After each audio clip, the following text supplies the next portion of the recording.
Mr. Cal Robinson, introduce yourself. Tell me a little bit about yourself, and we can get this thing rolling because I have questions. You got questions? I got questions too. And I'm probably not. This may be the only chance that I ever get to interview or ask a question to a presidential candidate. So I have to drop it in your lap. How serious of an issue is incarceration and prison standards, the practices and policies that we have in this country, on your level of importance? What kind of priority?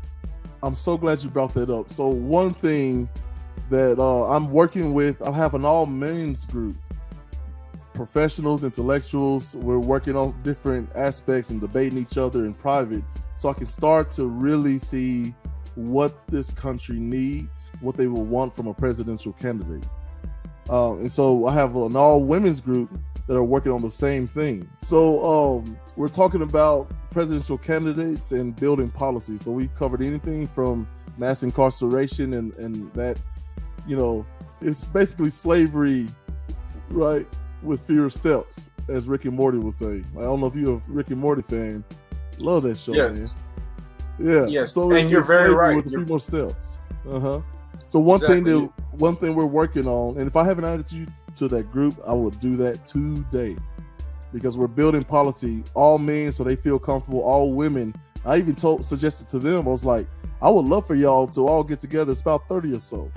To all get together in your own group chat, so it's only women, so not even me. I don't want to be the lone male putting pressure on people. So I want them to hash this stuff out, right? We have hard conversations in a civil way, and it has to be solution-based and fact-based. If it meets that criteria, then give me your ideas so I can start to build this policy with my campaign manager, Chulo Rich, who also has some time in prison. So yeah, so that's essentially it. I'll tell you what, I'll give you a sneak peek of what we kind of come down to. One, how do we release, unmask all non-violent offenders, and then immediately give them an opportunity to get put to work? And you might need me on your team. You really might need me on your team. Hired. Here's why. I have my whole life of experience of getting out of prison and then trying to find work, trying to find a paycheck. And finding work and finding meaningful work are two different things. If you take every nonviolent offender out of prison and then you get them a job at McDonald's, not only are you encouraging recidivism, but you're guaranteeing that your re-enterers are living in poverty. And that's just not acceptable when you take into the fact that a lot of these people are nonviolent. A lot of these people have children and families that are dependent on them. It has to be looked at from a deeper level. And I think that one of the most important things you could do is to begin to reinstill, or for the first time, instill in people the necessary element of freedom, which is the capacity to represent yourself, to speak for yourself, to if I'm getting out of prison and you as an employer don't know that my lack of eye contact is not a sign of dismissiveness, it's a learned survival trait that has probably kept me alive more times than I can count, then you may be more empathetic to my physical demeanor. You may understand why I jump, or when you come in the room, or why I look up when I hear the door handle.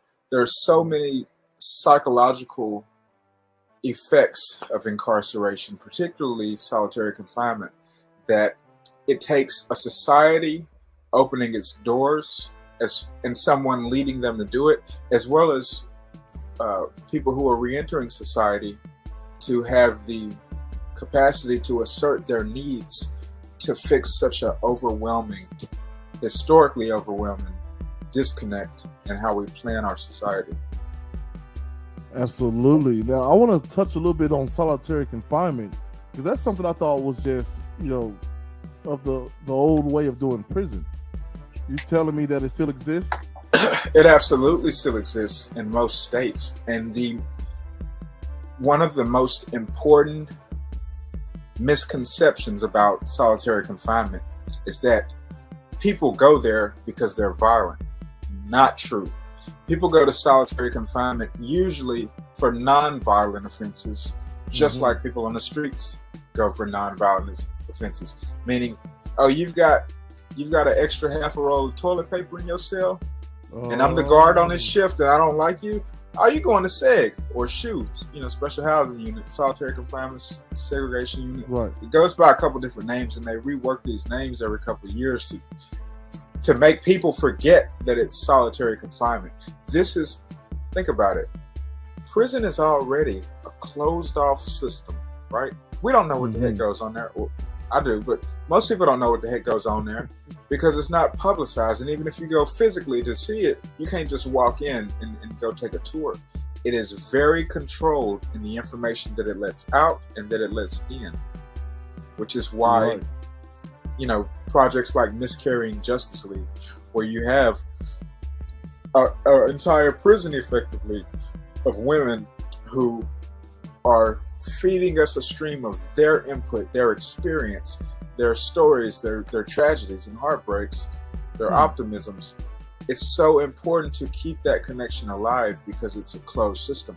Well, in solitary confinement, it's even more closed, meaning the rapes, the abuses, the assaults that happen in there, the suicides, the killings, the murders that happen in there, often at the hands of staff, administrators, it's covered up.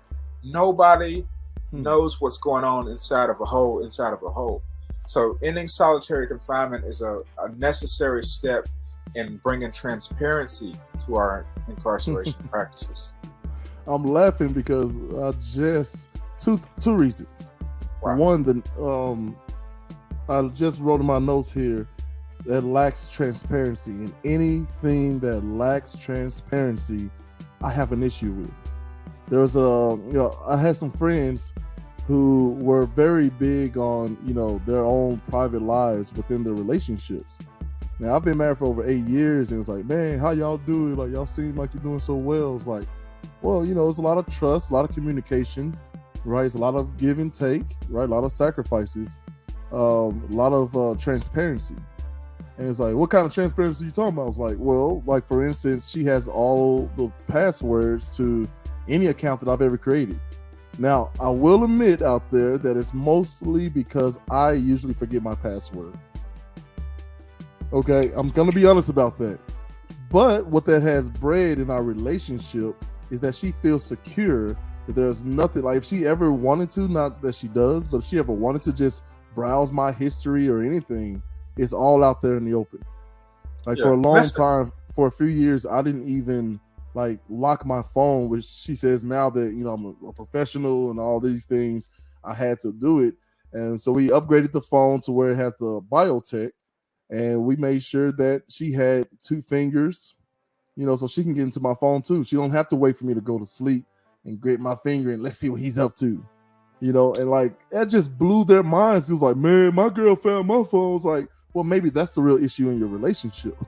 You got stuff in your phone that she found, the relationship is over. You probably are not mature enough or ready for a relationship. And that just takes an honest look. The second reason I'm laughing is Miscarrying Justice League. 1, what does the WHV stand for? And 2, did they steal that from Warner Brothers? They steal what from Warner Brothers? The Justice League. Whatever. Come on. I don't know. It's possible that name inspired it. I'm sure Warner Brothers didn't have a WHV, Women Huron's Valley. So that's actually the physical location of the prison, the sole prison that I was talking about that houses women in Michigan. It's WHV is what it's called. Okay, but man. If they did, I gotta say, that's cold.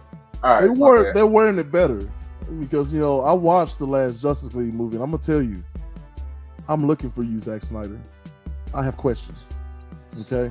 So I helped with I did the design of the logo. under the direction of Tamara Washington, who spearheaded this program, who brought it to me. And I gotta say, now that you bring that up, I am totally putting some elements, some Warner Brothers elements off in that logo. I might have to, I might have to apply for some type of permission, but yeah, we're getting some capes in there. I like it. They need all the help they can get, and with you and a bunch of strong women being real about some very tough things, I think they're the real heroes, and they should pay homage anyway. Are you a Marvel fan? No. Uh-oh. No, and I'm not an anti-fan either. I just don't have the connection to it like a lot of people do. I was connected to different movies coming up, but less superhero movies, more dramatic. Yeah, see me. Okay, so the drama. I watched. I was riding with an older guy. My teammate's older brother. He was driving. It was just the two of us, and he had some music playing. I was like, man, this is nice. Like, I don't know why, but I feel nice. It was like classical, then some other elements. Sound like I was at a smooth, like a smooth mix. No, not even smooth mix. Yeah, so you got to go way back to CDs at the end of the cassette era and the beginning of the CD era. And so what he told me was that it was a soundtrack to a movie called Road to Perdition with Tom Hanks and Daniel Craig. Hanks. Yeah. Yes, sir. And so I was just like, a soundtrack? I said, huh. And that really got me thinking, like, have I ever heard a movie soundtrack? And he was like, yeah. He said most soundtracks come from songs and stuff, and that's why, they become popular. And so it made me watch the movie, and I was like, man, this is great. What else is Tom Hanks in? I binge watched that, but then that wasn't enough. So then I started following directors if I like how it looks, right? Or videographers. And then I started if I like the story, even though the movie could be really good or really trash. Follow the writers. And so that's kind of what I've done. Now, I brought up Marvel because it took, I didn't even notice it. I just know I like the X-Men. And I didn't realize that Professor Charles Xavier was the Martin Luther King type, and then Magneto was the Malcolm X type. Malcolm X, yeah. It just blew my mind. Like, what are some other... Yeah. Everything I said about not being big on... that excludes the X-Men. Okay. I don't know about Fair DC, enough. And I don't know... But when it comes to the X-Men, yeah. I love it. Okay, let's talk something else here. About Time Toastmasters. Tell me a little bit about that.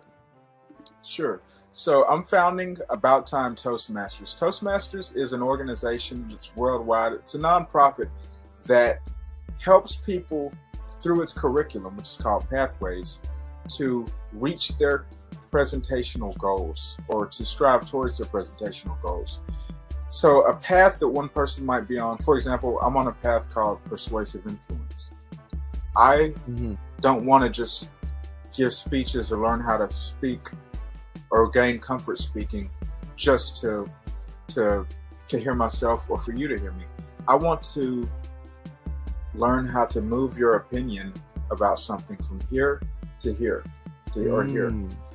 So the path that I'm on is calibrated so that the speeches which have objectives and goals that have to be met will challenge me to step outside of my comfort zone and learn something different, do something different, and by the end of my path, hopefully be confident enough to lead others to be able to be persuasive.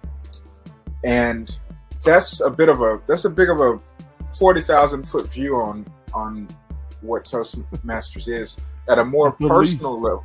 Yeah, the least. At a very personal, precise level, to answer your question, I actually have to get a little bit personal here. So I got out of prison around age 21. I've been incarcerated as an adult since my childhood, and a lot of traumatic experiences have happened in prison.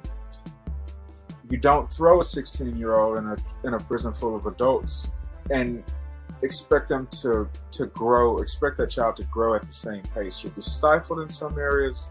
You're going to be hopefully advanced in some areas. And for me, communication and speaking is an area where I was totally deficient.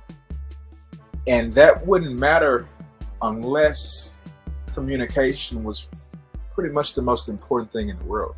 Your awareness of how you present. If you ever, I'm sure you get this as someone who has probably watched themselves on camera and went back and looked at footage. When you first started off, you're probably like, oh shoot, that was terrible. You know, God, I don't want to watch this. Stop the tape. I don't know if you were, but that's how I was.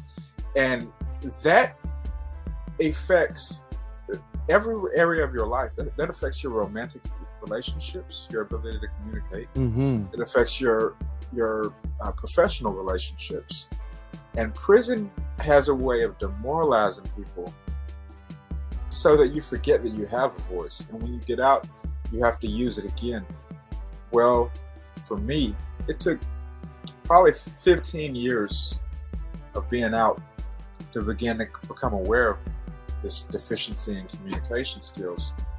And once I got into Toastmasters and started engaging their program, it probably took 15 minutes before I understood that I can grow, I can change. This communication style that I have is flexible, right? Right.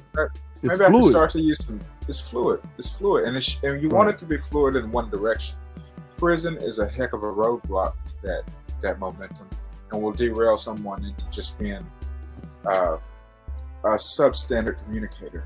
And for an issue as big as mass incarceration, we don't need substandard communicators at the front of the line trying to bring awareness.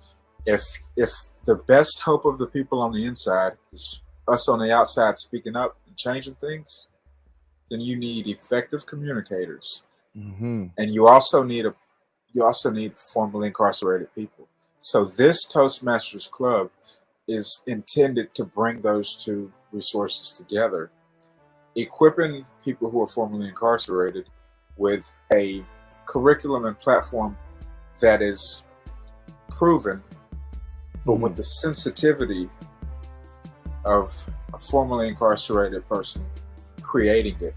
And we're looking to find members to join, some more members to join this club. If you're interested or you want to know more about it or its intention or its setup, you can you can email abouttimetoastmasters@gmail.com, and you'll get some information that will clarify whatever you need clarified. That I love.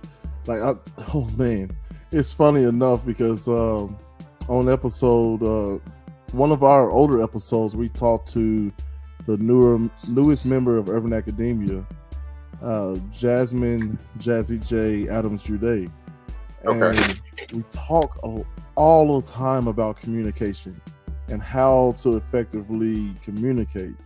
And so one thing I came across is Wheel's law of communication, right? Or Wheel's law of miscommunication. It's probably a better way of saying that.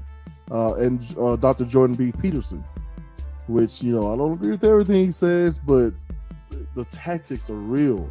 The knowledge is real. His experience is definitely real.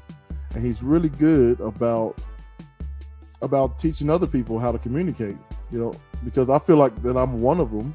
I'm a baby communicator, even though I do this for a living now. That it's still always something to learn. Like Erykah Badu said back in the day, the man who knows something is a man who knows nothing at all. That knows he knows nothing at all. And so that Wheel's law of miscommunication, which is whatever can be misunderstood will be misunderstood. So now I feel like I'm hypersensitive to trying to watch people's body movements and read the room, which I'm terrible at, but I'm working on. And but I feel like in communication, I can see I can see how they thought that, because they probably thought I said this thing and meant it this way. So one of the tactics is, if I make a statement, Cal, you would have to make the statement back to me, and then I would have to agree that's what I said. And you're muted just in case you want to get in here. But you mean using different words? Not even different words necessarily, but literally, Okay. if I say, "Hey, 2 + 2 is 4," and you will be like, "So you're saying 2 + 2 is 4?" And I'm like, "No, it's not what I said at all." It's like, "Okay, what are you saying?" I'm saying 22 + 2 is 24. So you're saying 22 + 22 is 24. Yes, that's what I'm saying. It's like, okay, so based off of what you just said, now let's continue on the conversation. And the rules of the Urban Academia show is, one, everybody's a little bit right. Everybody's a little bit wrong. Both sides have something of value to share. I think that this country is, like, unfortunately gotten away from that. Even though we had our differences, there was something to be said about working across the aisle on the Hill. And that just simply can't happen now, because now it's become a giant sporting event, right? So each side has to protect their brand no matter what. And nothing is getting done because of it. Because all they think they have to do, and these are from the politicians' mouths themselves. A lot of them were asked, what's the number one thing for a politician? Oh, to get reelected. That says something. So I love hearing things like Toastmasters. Count me in. Like, what's the membership fee? What do I have to do? Like, break that down for me. So to answer your question, it's a little under $7 a month for, and you sign up in 6-month periods. And I have to tell you, it's been one of the most educational experiences of my adult life. It has empowered me with networking. I've met so many people who I would have otherwise just never ever knew existed, who are also serving in important roles, important fields, and equally passionate.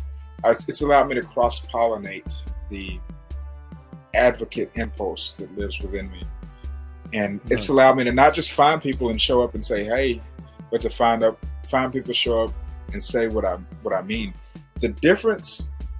It's been the difference. To answer it in a sentence, the Toastmasters experience has been the difference between me showing up and saying what anybody can say, or showing up and saying what only I can say, and doing so effectively. That's amazing. That's amazing. Is there any kind of example you can give us? Any sort of like, Sure. Person A said it this way, and here's what we taught them, how we taught them to say it better. Yeah. There's too many to pick from, but I'll do my best here. Hot seat time. So the way that it works is, within the curriculum, you have to give a series of speeches. One speech that I had to give, actually a couple of the first speeches that I had to give, I would show up with effectively the same speech, but I wouldn't meet the objectives on it, or I wouldn't effectively deliver it. And you have people, the same way it's my job as a speaker to go by these rules, it's someone else's job to evaluate me by this set of rules. So that allows, or what it forces me to do, is to not just say what I want to say. Because, if words on merit alone were effective, I'd have the whole freaking country involved in prison reform by now. But they're not. And prison reform is not sexy to everyone. So now I have to learn how to deliver things in a way. I have to be aware that I have to be aware that you want to know what I'm going to say next. I have to think about everything from different angles. And I'm thinking as a presenter and as a listener and as an audience and as a multi-dimensional arrangement.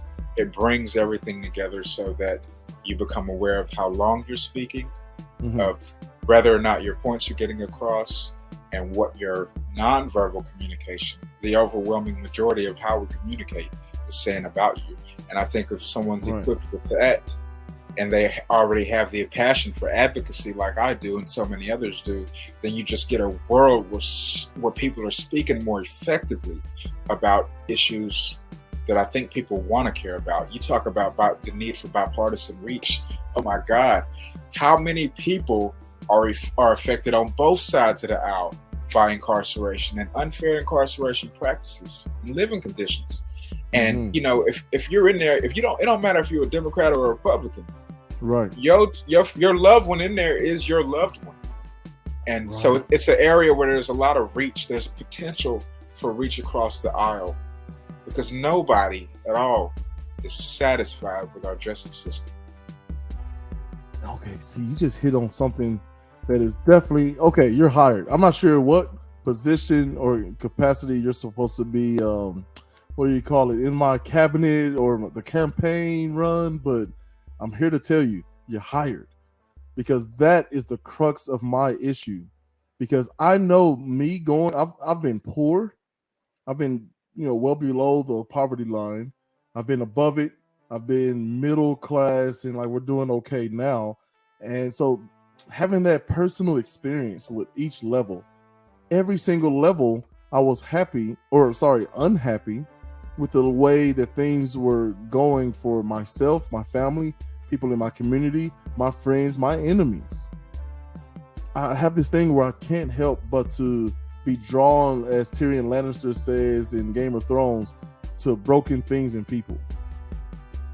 Because if you've been telling me, I'm an old athlete, so if you've been telling me all my life, push yourself, Gales, because this team is only as strong as its weakest link.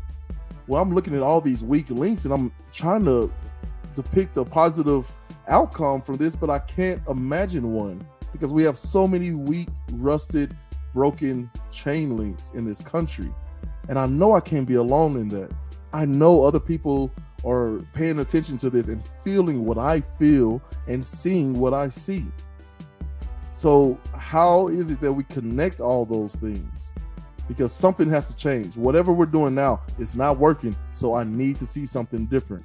And then I was challenged to step up and be something different, which is why I'm running for president, for a better America. Not tomorrow, not going back to make it great again from yesterday, but a better America today. How'd I do? Was that good? You muted, but how was that?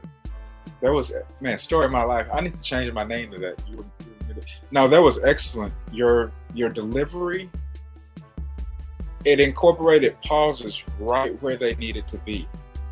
That's awesome. As the timing of it, you naturally have a smooth voice. I don't know if you just got some great equipment, but I don't sound like you.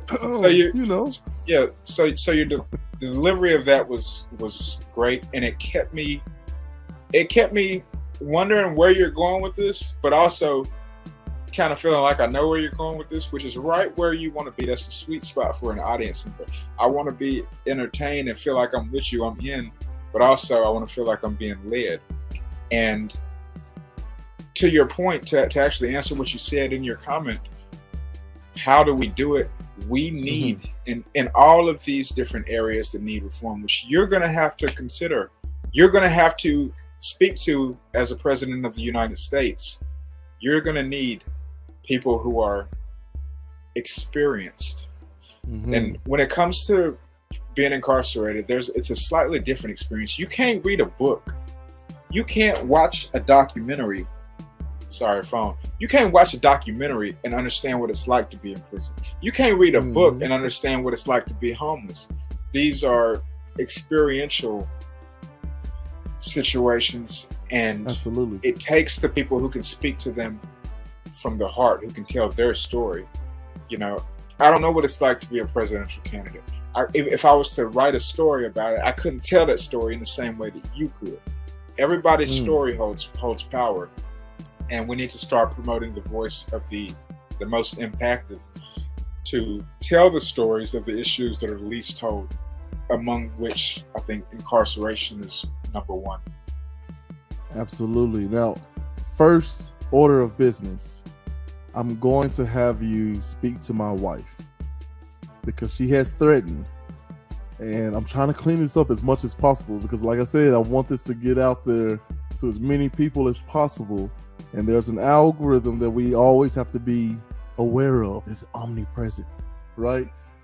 She has threatened. We were sitting at the dinner table, and she threatened to just go ahead and sign those divorce papers now, because I want no part of that mess. which is the funniest thing that happened at the table. As soon as she said that, my 4-year-old pointed to the front door. Now, here's the thing about timing. Here's the thing about timing. My children are always confusing me. I think they're very brilliant, very capable young men and young women. But every now and then it's like, that was so knuckleheaded. Are they smart? You know? So I keep fluctuating back and forth because like my son will say something almost prophetic, right? Yeah. Great delivery, super confident. But then I also call him licking the sliding glass door. So it's like, is he smart? Is he smart? So for that to be so perfectly timed, I feel like it was like maybe God or something, right? Literally like possessing him in order to be that perfectly timed. She says, go ahead and sign those divorce papers. He pointed to the front door while staring me down. I'm like, wait a minute. What do you know about divorce? How do you know what divorce is? It was just so perfectly timed, man. But yeah, so I understand that on such an intimate level. And I hesitate to say unfortunately, because every experience has something to teach you, good, bad, or ugly. I've had some interesting experiences. I'm more interested in your personal ones, especially being someone who was incarcerated at such a young age. And how did you avoid being taught how to become more of a criminal? Because do you find that happens often? That you come in for one crime and then you earn more time on your sentence because the system is so broken? It's just teaching you how to be like upgrade your criminality. Jay Zilla, I'm not supposed to say this in public, but I'm gonna say it. Uh-oh. I went and learned how to become a better criminal. And you're right. That's a sad reality for a lot of people. You go in there, you're not intending to. You're introduced into this system that you don't understand. You haven't had anyone to guide you through. And your family even can't really empathize with what you're going through because they haven't been there. So you gravitate naturally to people who either have something that you want or are directly or indirectly teaching you something that you need to know to survive. Right. And then there, you need to know how to outthink people, or you need to be skilled in thinking, I should say. And cunning, you have to be reckless at times, careless. You have to be dangerous at times. You have to demonstrate all of these different faces just to survive. And, maybe it'll make you a great actor, but it doesn't make you equipped for communicating with people sincerely and touching people's hearts, which is what I think we all want to do. Yes. Everybody that I know gets out of situations like prison, and we, rather than saying, oh my God, this experience is horrible, let me get the heck away from this, we come back. People ask me what I do as a empowerment strategist. Half of what I do is helping people break into prison, meaning I introduce people to realities, and I have to try to do it overwhelmingly from outside in because it's harder to do it from inside out. But you need both, and the people who are inside often need some type of care or rest period, or before any of that, just relief.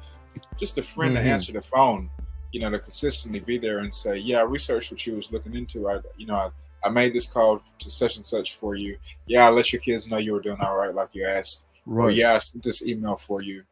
And that alone begins this reinforcement that this person does matter, that what they have to offer to the world is there. Most importantly, that they're not defined by their worst day ever.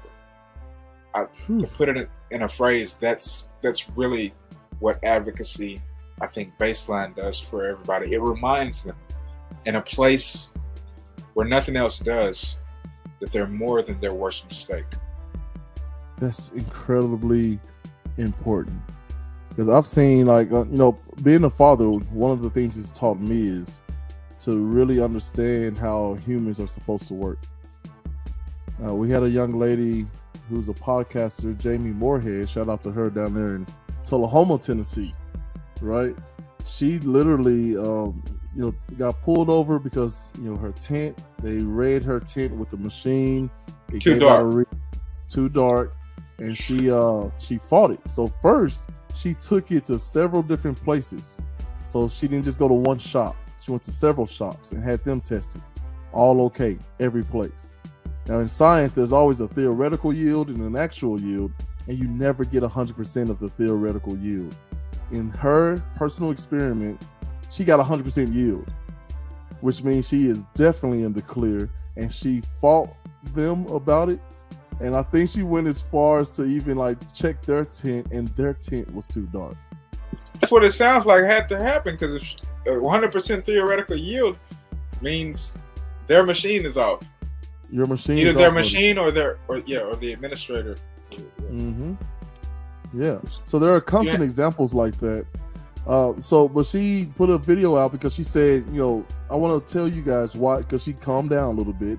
This is the person who has called the police on herself because she felt herself getting too amped up because somebody was playing about her money. Absolute gangster, right? Absolute gangster. I don't understand it. Look, I'm looking for somebody to pair this young lady with because she needs a warrior, leader, man, right? Not need. I want to be careful there. I think that her paired with someone like her will just be the next Michelle and Barack Perfect Obama. Match. Oh, powerful, all on her own, single mother from day one. And so I'm looking at that, and so she talks about, I really got upset because I'm thinking about my 15-year-old son who's about to start driving, and how differently that could have gone if it was him instead of her. You know what I mean? And so that fear, right? Because she says that's not the first time he's dealt with racism, and she outlines in this short video several different times that her son has had to deal with. She said the first time he was around, 6, 7, 8, somewhere in that range. And he and his white friend were making plans to have a sleepover. And so his white friend asked his white family, and they said no. And so they goes back, and kids are very honest like this, out of the mouths of babes, the book says, right? And so he says like, well, my parents said no, but here, and the boy says, why? Says, well, because you're black. Now the little white boy, he didn't get too crazy. He just says, because you're black. So here's what we're gonna do. I'm gonna wait for them to go to sleep and hide, or I'm gonna wait around dinner. You can sneak over and I'll hide you in my closet. And then when they go to sleep, we can get you out the closet and we can play. And I thought of that 20+ minute video. That child had more sense than anybody commenting, anybody watching, present company included. They got right to work. Woo, racism. So here's what we're gonna do. Like, they didn't go, oh, racism, and they didn't have the sleepover. Racism. What can we do? I have an idea. That's what I want more people to do, man. And what you're saying, the point of what you're saying to the audience, if they're not getting it, is that it's simple. It's so simple a child can figure it out, but a lot of these things we complicate as we become adults. And I think the exact same thing has happened in incarceration. It's one of those things. You can look, you as a parent, you know you don't want your child there. Everybody in there is somebody else's child, which means that we need to incorporate in our punishment the elements of mercy, of just humanism, that we would want extended to our child if they were the person who were guilty of whatever or innocent, which is often the case and not explored far enough. But yes, it's so freaking simple. A child can do it. And what I love about that illustration is that not only did he do it, not only did he figure out the problem, but the solution was natural. natural. Okay, it wasn't a great solution. It wasn't like you could stick another human in the closet and that's going to last too long. But Right. it's okay. I know my mom, I know my dad, I love them, they mean the world to me. But that's some BS, and we're just not going to go with that. And I think it's time for us as a society to hear that message, and as well as and my goal is to develop this people who are the communicators, or help develop the communicators who are going to pass that message on and make it childlike simple. Childlike simple. That's right. How did it go? I think it was Denzel Washington in Training Day. Come on, tell it to me. Talk to me like a 5-year-old. Let's go.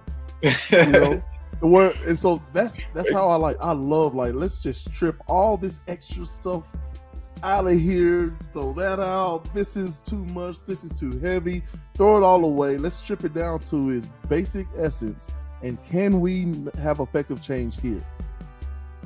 And I think too often what ends up happening is we strip it down and go, okay, we can do this. Well, you know what will help? We're going to provide free meals for every kid in America. But that's the only policy. It's not just that we're malnourished. It's not, it's a myriad of things that are causing this issue. And just to look like you're trying, you literally say, okay, we're going to fix this one issue. Look, Black people, we care about you. We're giving your kids free meals, food stamps, Section 8 housing, but still not addressing the issue of policing in this country. Not in any serious, meaningful way. So what is amplified science's part? What is amplified silence? What is your part in that? And unmute yourself before you give your answer. Okay, can you hear me clearly? Because I got a fan on, and I don't know if it's bringing you any background music. Because I probably should have said that an hour ago.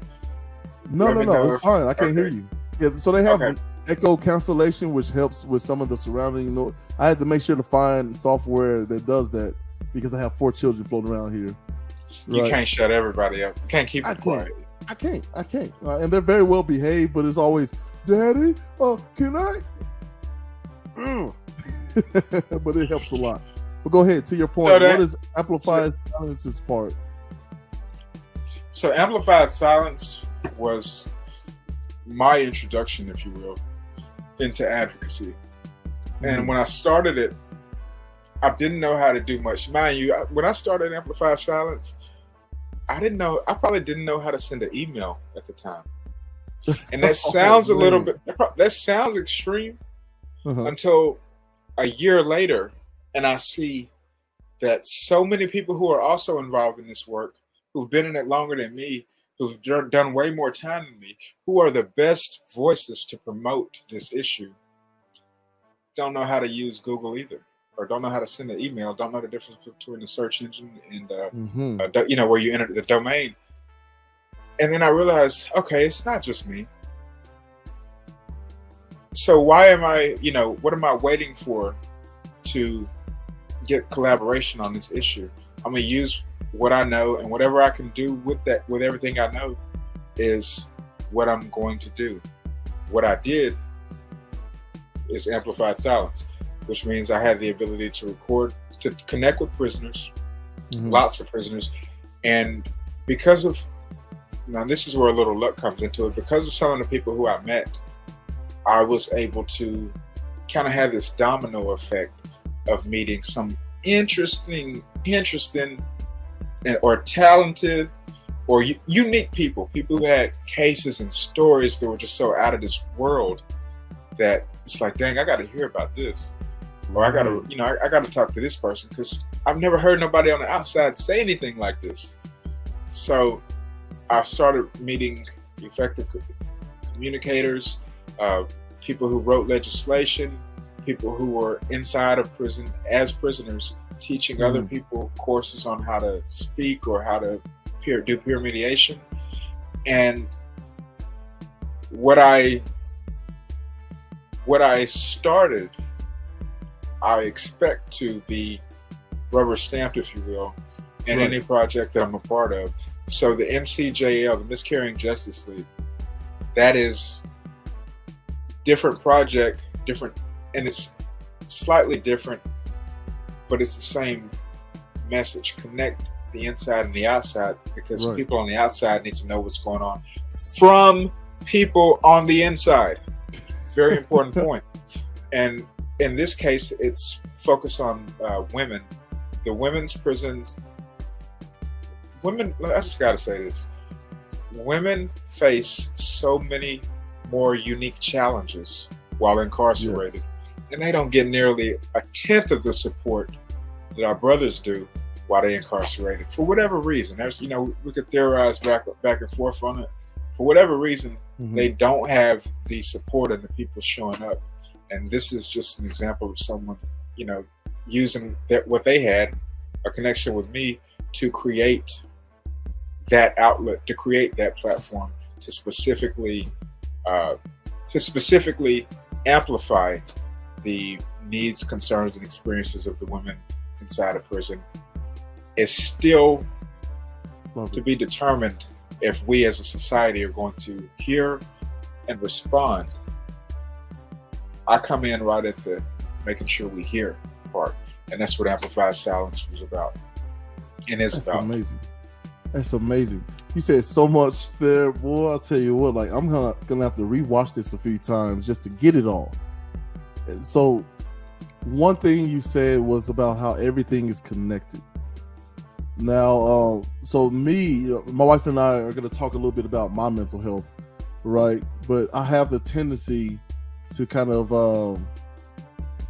maybe I'm a baby empath, if you know what that is. For those of you who don't, like, there's a story out there, oh, she's going to kill me for not knowing this author and the title of that book. I swear I wrote it, Professor. I swear I did. But in the story, it talks about how this lady is an empath, to the point that her brothers, how they would tease her is they put some hot sauce or, ketchup on her arm and go, oh no, my arm. And it would affect her so much that her skin began to bleed. Right. For those of y'all who are just listening on like iTunes and Spotify, you can't see this brother. He's muted back there laughing out loud, quite literally. Right. Yeah, I'm glad they can't see me because y'all was cracking up. That was creative. You got to give it to the kids. You got to give it to the kids. But that's what I'm saying. Like, there's a voice there that we just completely ignored for a long time. And then those kids who have been silenced, they look for ways to amplify the adult silence. Like, shut up a little bit. I'm the adult now. Here's what I want to happen. And what happens when you do that, it's almost like what gets pledges in trouble, right? At fraternities. This idea that, like, I got hit with the paddle and haze the year before, now it's your turn. We're just passing it along, right? Tradition, proud tradition. What? Why? Can't we just go volunteer somewhere? What do you mean I gotta get hit with a paddle and run through campus naked? Like, you didn't like that. How about we just stop it? Mm-hmm. It's savage. It's savage. And it's the same stubborn rigidity of thinking that I think causes us as a society to dismiss the realities of what we put people through. Jeremy, is two, if I can call you Jeremy, it's three things actually that I think make it really difficult to discuss prison. And it makes us just want to shy away from it. One of them is there are some really dangerous people in prison, behind bars. There are a lot of innocent people behind bars. That's a problem.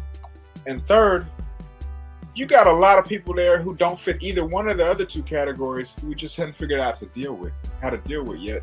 That reflects upon our whole society. You feel me? It's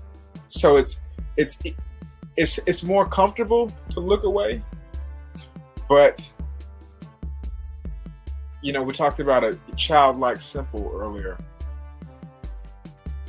I think about the children of these mothers, and I don't just think what they did. Their crime is not the only thing, or their conviction is not the only thing that comes to mind. Right. Basic empathy for other human beings. We all make mistakes. If you don't hear anything else I say on this podcast, listen, just know that punishment should never be infinite. It just undermines it undermines punishment as a practice, and it re-incentivizes, or it incentivizes recidivism. It does not heal people to throw them in a place where they're decoupled or disconnected from Right. the family who would be the first naturally to support them, to be their emotional support. And it doesn't serve any purpose to say, well, you're done for life, to send this 30-year-old to prison for the rest of their life, especially if there's no evidence that they're going to be a repeat offender. We've got to think about restorative justice as a mechanism to service not just the people who are incarcerated, but to also help mend the wounds of our historically racist prison system on so many families. You have these three things that make it hard for us as a society to look at prison. And it's time to start thinking about restorative justice, where we think about not just the infraction of the person who we're putting behind bars. We think about the infraction of our society on their natural pattern of mental health. We think about the effects on their children. We think about the victim. We think of, we just think more inclusively than we do in our lock them up and throw away the key. For one, that's something racist people say, period, point blank.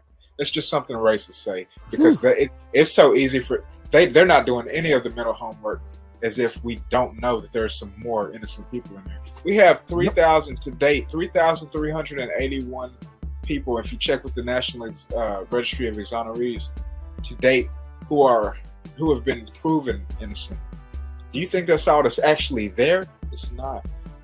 There are tens or dozens of thousands, if not more, who are overcharged and over incarcerated, and they have children, they have mothers, they leave jobs, they have communities, and they're the best resource that we have for helping steer other people away from it. I'm sorry, I took to go off on a rant, but I had to. No. You don't apologize that for at all. I'm not even sure what you're apologizing for. It's too many gems for you to I'm be trying apologizing. not to say, because I try to decouple racism where I can from the conversation, because it's an extra element of nonsense, right? Of human created nonsense that you can now debate, when I don't think anyone's debating how they would feel if it was their child in those conditions. And that's an easier point to get across. It's an easier space to move people or persuade people in than causing people to actually recognize the real racism, the obvious racism that one could speak to, that is inextricably linked to incarceration. Going back to the days when incarceration was when our criminal justice system was slavery. Through the era of people just going to jail for jaywalking because we need to fill the prisons up, or looking at a white woman because we need to fill the prisons up. That is a conversation, and coming from Columbia, Tennessee, I know I don't have to reinforce that to you, but to the world outside who don't know, racism still literally affects a lot of people's lives. The fear of black people, the inability of looking white people in the eye, on a day-to-day basis, it is real, and it affects self-confidence. It affects people's, social mobility and their potential for growth and learning, and it oftentimes affects their freedom.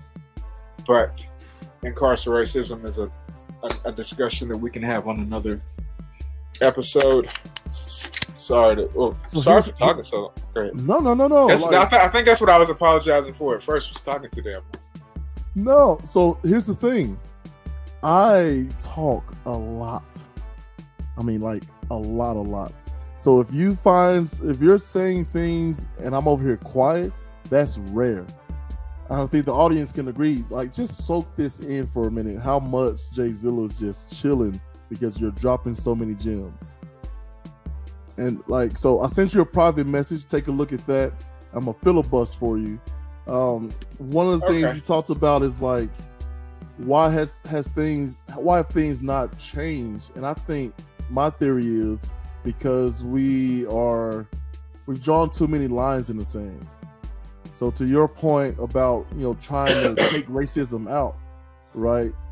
I think you have Dr. Martin Luther King, who did some incredible things. But if people watched his entire history all the way to his death and beyond, the last interview he gave, public interview that he gave, he talked about how he was lamenting the "I Have a Dream" speech because he quickly realized, like, oh my goodness, people got these little crumbs and think racism is gone. How dangerous is the "I Have a Dream" speech? Like, my God, that's Dr. Martin Luther King Jr.'s words as he's talking about that movement didn't cost the country anything. We are incarcerating people in a way that is certain to impose psychological trauma. Mm-hmm. The type of trauma, the type of harm that if you went out and caused to another person, you wouldn't have no more bank accounts. They would have your bank accounts. Right. From now on. If we had to pay the bill for the treatment of people who we've locked up, man, people we've locked up for mental health needs, for homelessness, if we had to pay the bill for that, then our country would finally be in the type of financial insecurity that we pretend to be in when Black people need the help. But it takes me to that statement in something I wrote recently. I need to put it in the bio. But it's today I want us to make that revolving door a sliding door and let people who are currently or formerly incarcerated demonstrate, and in some cases decide which side of it they're on. But I think what we'll find if we get the courage to do that is that most of them, are me and you. I love it. So again, to your point about making it childlike, I took my children to, it was a program. We were in the dome. I can't even remember what it's called, but it's basically you lay back and you look at the ceiling and they have some sort of presentation, right? And this particular one was on fractals. Now, for those of you who are not familiar with fractals, go out and just watch a YouTube video on it. It's fascinating. One single formula basically mathematically explains all of existence. One. It's just this repeating thing. And if you want to go out and test it, go out and look at, plant a seed, grow things. It starts as this, then it sprouts down and up. And then the things, everything has a function. We got the leaves, pulling in nutrients from the sun, also extracting O2 from the atmosphere and giving us, oxygen, right? And then beyond that, some plants actually give us food. Cacti produces water in the desert. Everything has a function. And I'm trying to tell my kids, let's strip everything down to its essence, right? Now, biblically, I'll try to look at the spiritual side of things. But let's keep it scientifically, because not everybody's a believer, and that's fine, right? I'm not here to try to convert anybody. That's your own personal journey, in my opinion. So scientifically, the same things that make up the dirt, the sky, the house, the sun, everything that we know, each other, atoms, molecules, it's all the same stuff. All the same stuff. I'm a nerd, so I like, all these superhero movies and stuff. One of my favorite is The Watchmen, where, you got Dr. Manhattan, who's like God level superpowered, right? But because he's God level superpower, he could just think things and take all guns away from Earth, right? He can think things and he can manipulate people's minds to where they're only peaceful and they don't have the capacity for violence. And so his fellow crime fighter was like, why didn't you stop this? Why didn't you do something? And he just says, I'm finding myself slowly detaching. He says, because there's the same number of molecules in a dead body than in a live one. So it's hard for me to differentiate. Whew, that's heavy. He's so powerful that it's like, oh, all of this stuff is the same material. So, so what? Yeah. Yeah, it weighs if a gram is a gram, yeah, it weighs the same. Oh, that reminds me of that old joke, right? The old riddle. What? How much does a ton of feathers weigh? Versus a ton of bricks. Or which one weighs more? Which one weighs more? Right. That reminds me of one of the most relevant connections to this advocacy experience that I've had. People often ask me, Kyle, you meet these people, you don't really know